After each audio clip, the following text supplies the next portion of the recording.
একটা জিনিস চিন্তা করে দেখছো ভাই? কি জিনিস, কি বিষয়ে? মনে করলে বিষয়টা হলো বাংলাদেশের কিছু আবাল যদি ব্যবসা কেন্দ্রের জন্য তারা মনে করলে এক সময় এক রূপ ধারণ করে। মনে করলে এই যে রোজার মাসটা আইসাল, তারা মনে করলে বেশি দাম না দিলে তাকে পেটের ভাত অজমিও বলে। আর মনে করলে এই যে অহন ফিলিস্তিনের যে ভয়াবহটা, মনে করলে শিশুরা না খেয়ে মরে যেতেছে, এই যে আন্দোলন আইতেছে, এনে পতাকা কিনে 100 টাকার পতাকা 500 টাকা করে ফেলাইছে। দিলে দেশটা কত নিচে নামছে। ঠিকই কইছস তুই। আঙ্গ দেশের ব্যবসায়ী এত নিচে নামছে, কি কমো বুঝছস?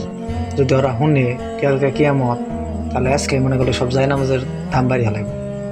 অগনিয়া কি কোন মানে রমজান মাসে চাল দেখছই তো, মানে লেবুর দাম কত করছে, মানে সবকিছু যা রমজান মাসে যা যা প্রয়োজন আর কি সবকিছুর দাম বাড়ি হালায়। আর মানে যখন জিরার মনে করলে চাহিদা একটু বেশি ভাই, হিরার দামই ওরা বাড়ি হালায়। মানে মানুষ কতটা নিচে নামে মনে করলে এই কাজটা করতে পারে। প্রত্যেকের দাম মানে একটা জিনিস, এটা তো চিন্তা করা দরকার। ওরা আমার ভাই, মুসলমানের ভাই। এটা বাদ দিয়ে দরকার পরে, এটা বাদ দিয়ে আমরা অন্য রাতে ওরা মানুষ তো মারা গেছে। মানে কি কমো, মানে এর দিকেও কেউ মানে চোখের পানি একটু ইয়ে হয় না। ওরা আবার কয় আমরা যুদ্ধে অংশগ্রহণ করো। ওরা সামান্য পতাকার দামি বাড়ি হেলাইছে। মানে 100 টাকা পতাকা 500 টাকা করছে। ওরা নাকি আবার যুদ্ধ করবার নেই, ফিলিস্তিন যাই।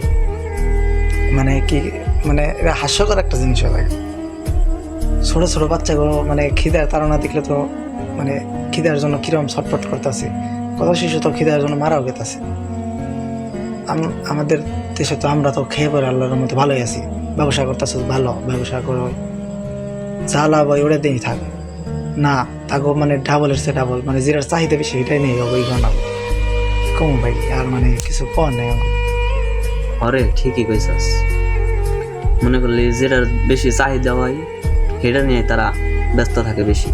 মনে করলে এই যে ফিলিস্তিন যে কত বিশ্বের মধ্যে একটা ইসলামিক রাষ্ট্র, এই রাষ্ট্রটা ধ্বংস হয়ে যাবে না। মনে করলে কোরআনের মধ্যে, কিতাবের মধ্যে আছে যে হলো বিশ্বের মধ্যে যদি ইসলাম কান্ট্রিটা শেষ হয়ে যায় তাহলে যুদ্ধ শুরু হয়ে যাব, ইমাম মাহদির আগমন হইব। ইমাম মাহদি আইলেই তো দুনিয়া ধ্বংস হয়ে যাব। আর মনে করলে এইটা তো আর মানুষ জানে না, বুঝে না।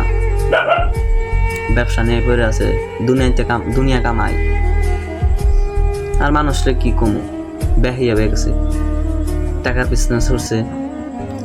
থাক, আল্লাহ তাআলার কাছে দোয়া করি মানুষকে যেন হেদায়েত দান করে এবং আমাদের ফিলিস্তিনকে জানি রক্ষা করে, আল-আকসা রক্ষা করেন। আমার একটা অনুরোধ, ভাইরা এই ভিডিওটা বেশি বেশি শেয়ার দিবেন, যেন বিশিষ্ট ব্যবসায়ীরা এই ভিডিওগুলো দেখতে পারে এবং তারা হেদায়েতের পথে আসতে পারে। আল্লাহ আমাদেরকে কবুল করুন, আমিন।